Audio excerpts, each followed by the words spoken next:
1,70,000 की वैकेंसी आई, 1,20,000 लोग क्वालिफाई किए, 20,000 प्रॉक्सी के निकल गए, इसमें 14,000 बाहर से आ गए और इसमें लगभग 30 से 35,000 लोग जो नियोजित शिक्षक थे वही आ गए। 50,000 से तक की बहाली नहीं हुई है। अब भी समझिए कि 1.5 लाख पौने 2 लाख लोगों की जगह खाली पड़ी हुई है, तो कौन सी बहाली हो गई है? आप जाकर के देखिए, 500-500 बच्चे हैं, एक स्कूल में 3 टीचर है, क्या पढ़ेंगे वो वहाँ पर? नतीजा यही हुआ है कि पढ़ाई को इसने इतना चौपट कर दिया है कि आज शिक्षा सर्टिफिकेट होने के बावजूद बच्चे हमारे क्वालिफाई नहीं कर पा रहे हैं। तो दूसरी बहाली अब आ गई है। अबे ठीक है, दूसरी आ तीसरी आ जाए। अगर किसी के पहले बच्चे विकलांग हो गए, दूसरे भी बच्चे अगर विकलांग होंगे, तो पहला बच्चा का विकलांग हो जाना ये दर्शाता है कि कोख में कुछ ना कुछ खराबी है।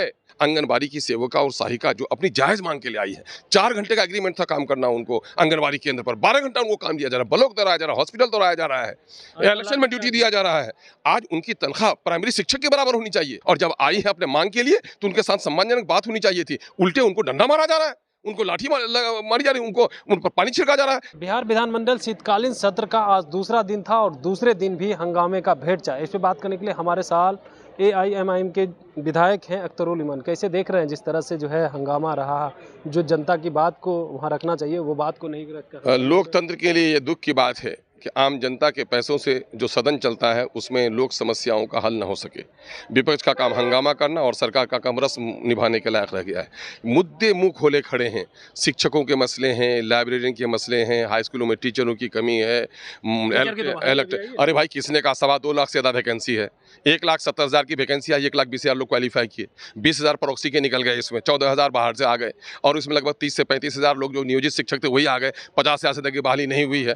अब भी समझिए कि 1.5 लाख पौने 2 लाख लोगों की जगह खाली पड़ी हुई है, तो कौन सी बहाली हो गई है? आप जाकर के देखिए, 500-500 बच्चे हैं, एक स्कूल में 3 टीचर है, क्या पढ़ेंगे वो वहाँ पर? नतीजा यही हुआ है कि पढ़ाई को इसने इतना चौपट कर दिया है कि आज शिक्षा सर्टिफिकेट होने के बावजूद बच्चे हमारे क्वालिफाई नहीं कर पा रहे हैं। इसलिए मामला बिल्कुल चौपट-राम का चल रहा है। आंगनबाड़ी की सेविका और सहायिका जो अपनी जायज मांग के लिए आई है, 4 घंटे का एग्रीमेंट था काम करना उनको आंगनबाड़ी केंद्र पर, 12 घंटा उनको काम दिया जा रहा है, ब्लॉक दोहराया जा रहा है, हॉस्पिटल दोहराया जा रहा है, इलेक्शन में ड्यूटी दिया जा रहा है।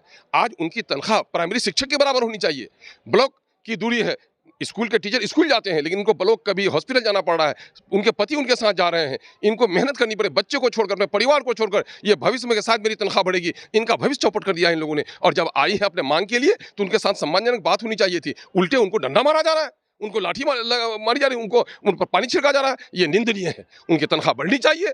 बिहार सरकार जो कुछ कर सकता हो बिहार सरकार को करना चाहिए और जो कुछ नहीं कर सकता हो केंद्र सरकार को प्रस्ताव भेजना चाहिए। आपने बहाली को लेकर के सवाल खड़ा किया, लेकिन जिस तरह से BPSC फिर तो दूसरी बहाली अब आ गई है। अबे ठीक है, दूसरी आ तीसरी आ जाए। अगर किसी के पहले बच्चे विकलांग हो गए, दूसरे भी बच्चे अगर विकलांग होंगे, तो पहला बच्चा का विकलांग हो जाना ये दर्शाता है कि कोख में कुछ ना कुछ खराबी है। मामला है कि इसके डिपार्टमेंट में खराबी है, क्वेश्चन लीक होता है। BPSC जैसे प्रतिष्ठित इंस्टीट्यूट ने एग्जाम लिया, लेकिन लोगों के कितने एप्लीकेंट्स के एप्लीकेशन गड़बड़ हुए, वेबसाइट और सर्वर डाउन होने के नतीजे में सर्वर पर एक साथ लोड पड़ा। किसी का डेट ऑफ बर्थ गलत है, किसी का फादर्स नेम गलत हो गया है, किसी का जाति का कोटि गलत हो गया है, वो आ रहे हैं, उनकी बात सुनी नहीं जा रही है।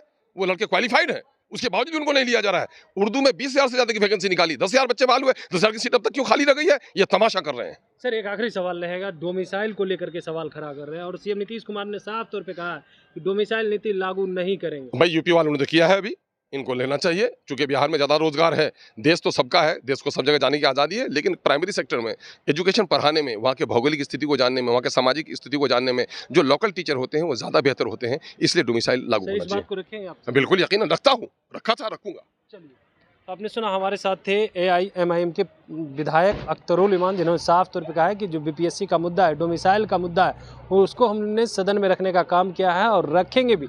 जिस तरह से बहाली आई है तो पहला ही बच्चा विकलांग हो गया है तो दूसरा बच्चा भी विकलांग ही होगा। Kamlesh Kumar, live Bihar, Patna. Live Bihar YouTube पर सब्सक्राइब और Facebook पर लाइक जरूर करें।